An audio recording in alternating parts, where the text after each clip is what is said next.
Mapagpalang umaga po sa ating lahat. Muli ako si Mia Sebastian and welcome to our daily devotion with Pastor Russell Ocampo.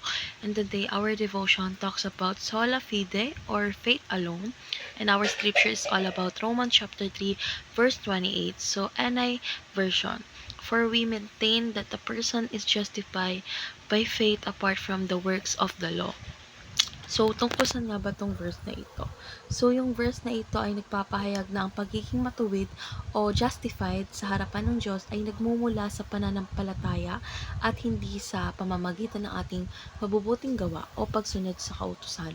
So, pinapaalala nito na ang kaligtasan ay kaloob ng Diyos sa pamamagitan ng ating pananalig kay Kristo at hindi maaaring makamit sa pamamagitan ng ating mga sariling pagsisikap o gawain. So, ito ay isang mahalagang pundasyon ng pananampalatayang Kristiyano na ang tao ay iniligtas sa pamamagitan ng pananampalataya lamang.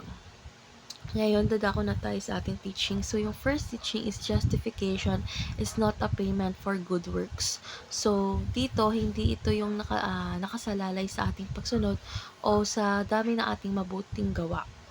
Second is justification is the work of Christ on the cross. So, ito kasi is batayan sa ginawa ni Kristo sa krus na nagbigay ng sakripisyo para sa ating mga makasalanan. So, last is justification is declared to those who believe. So, ang pagiging matuwid sa harapan ng Diyos is ipinagkakaloob sa sinumang sumasampalataya kay Kristo bilang kanilang tagapagligtas.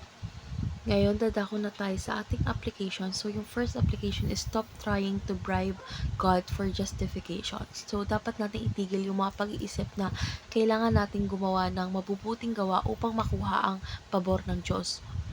Second is start relying on the sufficiency of Christ. So, dapat tayong magtiwala sa kaganapan ng ginawa ni Kristo sa krus para sa ating kaligtasan. So, last application is serve God as justified and free children. So, dapat tayong maglingkod sa Diyos ng may kagalakan at kalayaan bilang mga taong pinatawad at pinalaya mula sa kasalanan. Ngayon, dadako na tayo sa ating last part, which is our discussion. And our discussion talks about what is the importance of justification by faith in your life.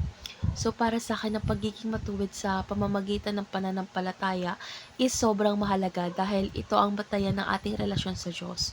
So, ipinapakita nito na ang kaligtasan ay hindi nakasalalay sa ating sariling lakas, kundi sa biyaya ng Diyos sa pamamagitan ng pananampalataya kay Kristo.